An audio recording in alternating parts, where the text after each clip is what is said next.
Hello everyone, मिलते हैं आज एक न्यू टॉपिक के साथ। हमारी केमिस्ट्री पीजीटी डीएसएसबी की प्रिपरेशन को और ज़्यादा स्ट्रॉन्ग बनाने के लिए हमारे एक नए पीवाईक्यू के साथ। इसमें क्या है हमारा, इसमें हम क्या सीखने वाले इस टॉपिक में लिक्विड जंक्शन पोटेंशियल के बारे में सीखने वाले हैं। इससे रिलेटेड हमारा जो क्वेश्चन है वो क्वेश्चन क्या है, when two different concentrations of hydrochloric acids are used as electrolytes in a system।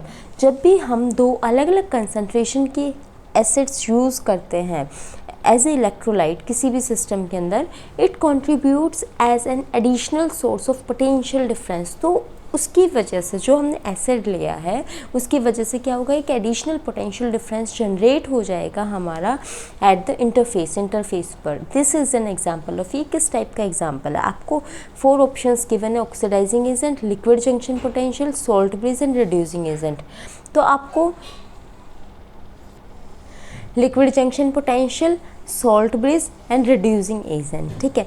तो इन ऑप्शंस में से आपको जो अप्रोप्रिएट लग रहा है, आई होप से वो तो देख के ही पता लग रहा है कि इसमें किसकी बात हो रही है, 2 डिफरेंट कंसंट्रेशन की इलेक्ट्रोलाइट्स की बात हो रही है और क्या एक एडिशनल पोटेंशियल डिफरेंस जनरेट हो रहा है इंटरफेस पर। तो ऐसा ऑप्शन तो हमें लिक्विड जंक्शन पोटेंशियल ही दिख रहा है, जिसके अंदर बीच में क्या होता है, एक डिफरेंट पोटेंशियल डिफरेंस जो है वो जनरेट हो जाता है। क्योंकि ऑक्सीडाइजिंग एजेंट किस में यूज़ होता है, ऑक्सीडाइजिंग एजेंट, रिड्यूसिंग एजेंट हमारे यूज़ होता है रेडॉक्स रिएक्शन के अंदर, ठीक है। और सॉल्ट ब्रिज जो है वो लिक्विड जंक्शन पोटेंशियल को या तो मिनिमाइज़ करने में यूज़ किया जाता है। तो इन सब में से देख करके हमें थोड़ा सा आइडिया तो लग रहा है कि आंसर क्या हो सकता है हमारा, लिक्विड जंक्शन पोटेंशियल। तो अब ये कंसेप्ट क्या है लिक्विड जंक्शन पोटेंशियल, इसमें हमारे पास विद ट्रांसफेरेंस, मतलब हम कोई भी एक कंटेनर ले लेते हैं, उस कंटेनर के अंदर हम क्या करते हैं, 2 अलग अलग कंसंट्रेशन पर HCl पर और HCl पर 2 अलग अलग कंसंट्रेशन पर हमने लिक्विड ले लिए हैं, ठीक है। तो इसमें क्या है, एक में हमने ये इनलेट के लिए, हाइड्रोजन गैस के इनलेट के लिए ये लगा दिया है कंटेनर, और एक में ये लगा दिया हाइड्रोजन गैस के इनलेट के लिए। यहाँ पर क्या होता है, एनोड होता है और यहाँ पर क्या होता है, कैथोड होता है हमारा।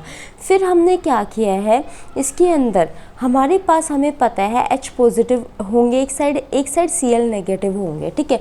सपोज H पॉजिटिव इधर है हमारी, H पॉजिटिव इधर है, H पॉजिटिव इधर है, Cl नेगेटिव इसके अंदर है, ठीक है।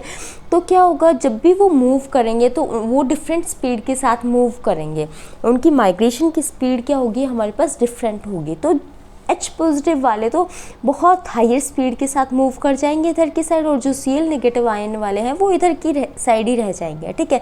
तो इसकी वजह से क्या होगा, यहाँ पर एक पोटेंशियल डिफरेंस जनरेट हो जाएगा हमारा, एक जंक्शन जनरेट हो जाएगा जिसे हम लिक्विड जंक्शन पोटेंशियल के नाम से जानते हैं, ठीक है। और वो किस वजह से आया, due to difference in the movement of ions, speed की मूवमेंट की स्पीड की जो आयंस है, आयंस किस स्पीड के साथ मूव कर रहे हैं उसमें डिफरेंस की वजह से आया है, ठीक है। तो इसी को हम क्या बोलते हैं, लिक्विड जंक्शन पोटेंशियल मानते हैं। और A1 जो है वो हाइयर कंसंट्रेशन पर है एज़ कम्पेयर टू A2, तो वो इधर से इधर मूव कर रहे हैं, और जो बचे हुए H पॉजिटिव थे वो इधर से इधर मूव करेंगे। तो हमारे पास क्या है, यहाँ पर एक लिक्विड जंक्शन पोटेंशियल जनरेट हो गया है। इसी को अगर हम शो करेंगे तो कैसे शो करेंगे, हमारे पास हमने इलेक्ट्रोड्स जो ले लिए हैं वो कैसे ले लिए हैं, सपोज हमने प्लेटिनम का इलेक्ट्रोड इसके अंदर कनेक्ट कर लिया है और हाइड्रोजन 1 एटमॉस्फेयर पर ले ली है, गैस जो ली है वो 1 एटमॉस्फेयर पर ली है, HCl कंसंट्रेशन वाला हो गया। और यहाँ पर बीच में हम क्या लगाते थे, सॉल्ट ब्रिज लगाते थे जब भी हम ई सेल को रिप्रेजेंट करते थे। और जब हम राइट साइड लेंगे कैथोड वाला तो HCl लेंगे और हाइड्रोजन 1 एटमॉस्फेयर पर लेंगे और प्लेटिनम जो भी हमने इलेक्ट्रोड इसके अंदर लिया है। तो ये जो है ये क्या है, ये हमारे एक पोरस मेम्ब्रेन को शो कर रहा है कि यहाँ पे बीच में कोई पोरस मेम्ब्रेन लगी हुई है जिसमें हमारा एक्सचेंज ऑफ आयंस हो रहा है। तो ये किसके अंदर पॉसिबल है, हमारा सिर्फ लिक्विड जंक्शन पोटेंशियल के अंदर ही पॉसिबल है, अदरवाइज़ और किसी में ये पॉसिबल नहीं है। अगर हमें लिक्विड जंक्शन पोटेंशियल को मिनिमाइज़ करना है, इसको हटाना है, तो उसके लिए हम क्या करते हैं, हम विदाउट ट्रांसफेरेंस वाला यूज़ करते हैं, जिसके अंदर हम ट्रांसफेरेंस का यूज़ नहीं करेंगे।